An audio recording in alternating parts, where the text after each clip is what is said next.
નમસ્કાર દર્શક મિત્રો, આજે પીસીએફ તનું હાર્દિક સ્વાગત છે। હું છું અમૃતિ જાની મકવાના। શરૂ કરતા પહેલા નજીક મુખ્ય સમાચાર પર।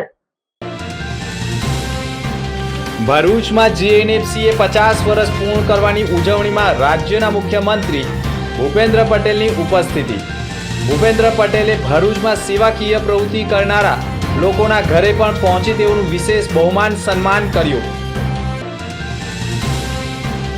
ભરૂચ તાલુકાના કંથાળિયા ગામે મકાનમાં ભયંકર આગ, ગેસ સિલિન્ડરમાં બ્લાસ્ટ થવાના કારણે આગ લાગતા 5 દાઝ્યા। અંકલેશ્વર 3 રસ્તા નજીક શ્રમિક શાકભાજીના વેપારીઓને હેરાનગતિ કરાતી હોવાના આક્ષેપ સાથે મહિલા વકીલ મેદાનમાં કરી રજૂઆત। રાજ્યના મુખ્યમંત્રી ભૂપેન્દ્ર પટેલે ગુજરાત નર્મદા વેલી ફર્ટિલાઇઝર્સ એન્ડ કેમિકલ્સ લિમિટેડના સ્થાપનાના 50 વર્ષ પૂર્ણ થવાના ઐતિહાસિક અવસરે 50 વર્ષ વિકાસ નવતર પ્રયોગ અને રાષ્ટ્ર નિર્માણની થીમ હેઠળ સુવર્ણ જયંતિ મહોત્સવમાં ઉપસ્થિત રહ્યા હતા। આ પ્રસંગે JNFC gold jubilee coffee book ટેબલનું પણ વિમોચન કરવામાં આવ્યું હતું।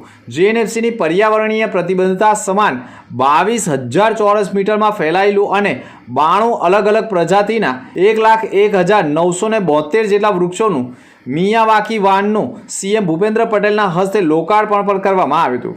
આ સાથે જ વિદ્યાર્થીઓના બૌદ્ધિક વિકાસ માટે અપગ્રેડ કરાયેલા આધુનિક નર્મદાનગર કોમ્યુનિટી સાયન્સ સેન્ટર સાથોસાથ સ્પેસ સાયન્સના રસ ધરાવતા વિદ્યાર્થીઓ માટે અદ્યતન ટેલિસ્કોપ અને વિદ્યાર્થીઓના સંદર્ભ અને સંશોધન માટે પુસ્તકોનો વિશાળ સંગ્રહ ધરાવતી આધુનિક લાઇબ્રેરીનું પણ લોકાર્પણ કરવામાં આવ્યું હતું।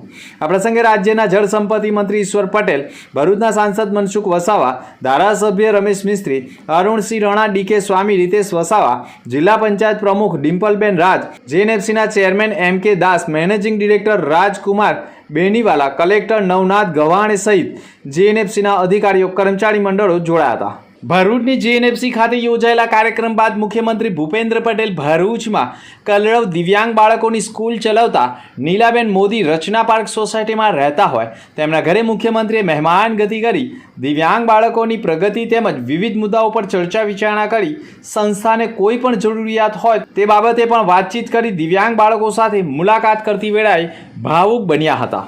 ભરૂચની સિવિલ હોસ્પિટલની પાછળ સેવા યજ્ઞ સમિતિના ડેરા તંબુ નીચે 400થી વધુ લોકો પથારીવશ લોકોની સેવા ચાકરી કરનાર રાકેશ ભટ્ટ કે જેઓ જૂના ભરૂચના સાધના સ્કૂલ નજીક રહેતા હોય તેમના નિવાસ સ્થાને પહોંચી મહેમાનગતિ કરી હોય। સાથે જ રાકેશ ભટ્ટના ઘર નજીક જ સાધના સ્કૂલ આવેલ હોય જેથી સ્કૂલના બાળકો પણ બારીમાંથી મુખ્યમંત્રીને નિહાળવા કલરવ કરતા બાળકોના અવાજથી ગુજરાતના મુખ્યમંત્રી સ્કૂલમાં પહોંચી બાળકો સાથે પણ મુલાકાત કરી હોવાના દ્રશ્યો જોવા મળ્યા હતા। ભરૂચ જિલ્લાના રાજપારડી સહિત વિવિધ વિસ્તારોમાં કાર્યરત બ્લેક ટ્રેપ ક્વોરી ઉદ્યોગ ડીઝલની ગંભીર અછતના કારણે સંકટમાં મુકાયું છે। છેલ્લા 10 થી 12 દિવસથી ક્વોરીઓમાં ઉપયોગમાં લેવાતી ભારે મશીનરી, ડમ્પર અને ટ્રકો માટે પૂરતા પ્રમાણમાં ડીઝલ ઉપલબ્ધ ન થતાં ઉત્પાદન અને પરિવહન વ્યવસ્થા ખોરવાઈ ગઈ છે। સ્થિતિ વધુ વણસતા ભરૂચ જિલ્લા બ્લેક ટ્રેપ ક્વોરી એસોસિએશન જિલ્લા કલેક્ટરને આવેદનપત્ર પાઠવી રજૂઆત કરી છે। એસોસિએશનના જણાવ્યા મુજબ રાજપારડી વિસ્તારમાં અંદાજે 48 થી 50 જેટલી ક્વોરીઓ કાર્યરત છે, જેની સાથે પ્રત્યક્ષ અને પરોક્ષ રીતે 500 થી 1000 જેટલા શ્રમિક પરિવારોની રોજીરોટી જોડાયેલી છે। જોકે હાલ ડીઝલની અછતને કારણે ક્વોરીઓનું પણ સંચાલન મુશ્કેલ બની ગયું છે। અગાઉ પણ સરકાર તથા પેટ્રોલ પંપો મારફતે બેરલમાં ડીઝલ ઉપલબ્ધ કરાવવામાં આવતું હતું, પરંતુ હાલ અમલમાં આવેલા નિયમોને કારણે ભારે મશીનરી માટે જરૂરી ડીઝલ મેળવવામાં મુશ્કેલીઓ પડી રહી હોવાનો આક્ષેપ કરાયો છે। ભરૂચની પૂર્વપટ્ટી વિસ્તારમાં તવરા, સુકલતીત, કરોડ, મંગલેશ્વર, ધર્મશાળા, કબીરવડ સહિતના અનેક ગામોમાંથી નર્મદા નદીના કિનારે રેતી માફિયાઓ નદીમાંથી રેતી કાઢી પોતાના ડમ્પરો લઈ જતા મોટા પ્રમાણમાં રેતીના વાહનો દિવસ રાત જાહેર માર્ગો ઉપરથી પસાર થતા હોય છે।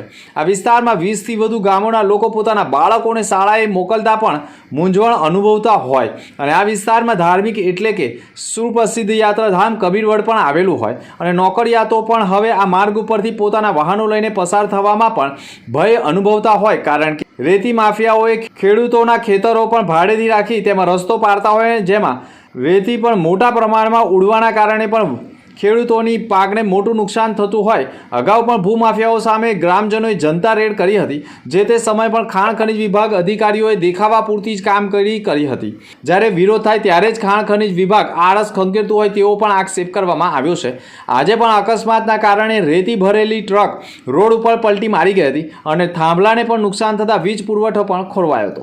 લીલોડ નજીક રેતી ભરેલા ડમ્પરમાં આગ કરજણ લાગી હતી, જે ફાયર ફાઇટરની ટીમ ઘટના સ્થળે પહોંચી હતી. કરજણ તાલુકાના લીલોડ ગામ નજીક નારેશ્વર જતા મુખ્ય માર્ગ ઉપર જ એક રેતી ભરેલા ડમ્પરમાં અચાનક આગ લાગી હોવાની ઘટના સામે આવી હતી. ડમ્પર નંબર GJ24X3246 બોરડેલીથી રેતી ભરીને સુરત તરફ જઈ રહ્યું હતું. દરમિયાન લીલોડ નજીક જ અગમ્ય કારણોસર ડમ્પરમાં ભયંકર આગનું તાંડવ સર્જાયું હતું. આગ લાગતા સ્થાનિકોમાં ભયનો માહોલ સર્જાયો હતો. અંકલેશ્વર 3 રસ્તા શાક માર્કેટ ખાતે વર્ષોથી શાકભાજી વેચી પોતાના પરિવારનું ગુજરાન ચલાવતી ગરીબ, વિધવા, નિરાધાર અને શ્રમિક મહિલાઓએ આજે સામાજિક અગ્રણી તથા મહિલા એડવોકેટના નેતૃત્વ હેઠળ પોતાની વ્યથા મીડિયા સમક્ષ વ્યક્ત કરી હતી. મહિલાઓએ આક્ષેપ કર્યો હતો કે તેઓ વર્ષોથી મહેનત મજૂરી કરીને શાકભાજી વેચાણ કરી પોતાના બાળકો અને પરિવારનું ભરણ પોષણ કરે છે, છતાંય તેમને ટ્રાફિક સમસ્યાના નામે હેરાન કરવામાં આવતા હોવાના આક્ષેપ કરવામાં આવ્યો છે. મહિલાઓ સ્પષ્ટ શબ્દોમાં જણાવ્યું હતું કે ટ્રાફિકની સમસ્યા અને બહેનના કારણે નહીં પરંતુ ખોટી જગ્યાએ ઊભા કરાયેલા સમગ્ર માર્કેટના કારણે જો ખરેખર ટ્રાફિક સમસ્યા હોય તો આખું માર્કેટ ખસેડો, માત્ર ગરીબ મહિલાઓને જ નહીં, કેમ મહિલાઓને ટાર્ગેટ કરવામાં આવે તેવા આક્ષેપ સાથે રજૂઆત કરી હતી. Bharuch branch of the institute of chartered accountants of India દ્વારા સોમવાર 15 જૂનના રોજ વિવિધ મહત્વપૂર્ણ કાર્યક્રમનું સફળ આયોજન કરવામાં આવ્યું હતું. આ પ્રસંગે WIRC ઓફિસ બેરર્સની ભરૂચ બ્રાન્ચ ખાતે વિશેષ મુલાકાત યોજાઈ હતી. મુલાકાત દરમિયાન અમિક્સ ઇન્ટરનેશનલ સ્કૂલ ભરૂચ ખાતે પણ નું ઉદ્ઘાટન કરવામાં આવ્યું હતું. આ મ્યુઝિયમનો મુખ્ય હેતુ વિદ્યાર્થીઓમાં એકાઉન્ટિંગ વ્યવસાય તથા નાણાકીય જાગૃતિ તથા ચાર્ટર્ડ એકાઉન્ટ્સની વ્યવસાય પ્રત્યે રસ અને જ્ઞાન વિકસાવવાનો રહ્યો છે. ભરૂચ તાલુકાના કંધારિયા ગામે ઘરમાં આગ લાગવાની ઘટના સામે આવી હતી. ઘરમાં ઘરેલું ગેસ સિલિન્ડરમાં બ્લાસ્ટ થવાના કારણે આગ લાગવાનું અનુમાન સામે આવ્યું હતું, જેમાં 5 લોકો ગંભીર રીતે દાઝી જતા તેમને સારવાર માટે ભરૂચ સિવિલ હોસ્પિટલ બાદ વેલફેર હોસ્પિટલ ખાતે ખસેડવામાં આવ્યા હતા. કંધારિયા ગામે ઘરમાં આગ લાગી હોવાની જાણ ભરૂચ નગરપાલિકાની ફાયર ફાઇટરની ટીમને થતાં તેઓ ઘટના સ્થળે દોડી ગયા હતા. સતત પાણીનો મારો ચલાવી આગ ઉપર કાબૂ મેળવવાના પ્રયાસો કર્યા હતા, જોકે ઘર વખડી બળીને ખાખ થઈ ગયા હતા અને ઇજાગ્રસ્તોને સારવારથી ખસેડાયા હતા. ભરૂચ LCB પોલીસે ગુનાહિત વોન્ટેડ આરોપીઓને ઝડપી પાડવાની તજવીજમાં અંકલેશ્વરના રૂરલ પોલીસ મથકની હદમાં જીતાલી ગામની સીમમાં આવેલા ઇન્ડસ્ટ્રીયલ એસ્ટેટના ગોડાઉનમાંથી 1 કરોડ ઉપરાંતનો વિદેશી દારૂ ઝડપાયો હોય અને તે કેસમાં આરોપી અહમદ શરીફ ઉર્ફે અમર યાકુબ વોહરા રહે રહીમાનગર આણંદનો વોન્ટેડ હોય. પોલીસે પ્રોહિબિશન તથા છેતરપિંડીના ગંભીર ગુનાઓમાં આરોપી આણંદમાં સંતાયો હોવાની બાતમીના આધારે ભરૂચ LCB પોલીસે તેને ઝડપી પાડી પૂછપરછ કરતા અંકલેશ્વરમાં દારૂના ગોડાઉનનો વોન્ટેડ આરોપી હોય તેમજ છેતરપિંડી સહિતના ગુનાઓમાં આચરેલા હોય અને તેમાંય વોન્ટેડ હોય તેવી કબૂલાત કરતા આરોપીનો ગુનાહિત ભૂતકાળ તપાસવામાં આવતા આરોપીએ વડોદરા, આણંદ, નડિયાદ, ખેડા અને ભરૂચ શહેરની C ડિવિઝન પોલીસ મથકની હદમાં ગંભીર પ્રકારની છેતરપિંડીઓના ગુના નોંધાયેલા હોવાનું પણ સામે આવતા પોલીસે અહમદ શરીફ ઉર્ફે અમર યાકુબ વોરાની ધરપકડ કરી કોર્ટમાં રજૂ કરી અન્ય ગુનાના ભેદ ઉકેલવા માટે રિમાન્ડ મેળવવાની તજવીજ આરંભી છે. અંતમાં મુખ્ય સમાચાર પર ફરી એક નજર.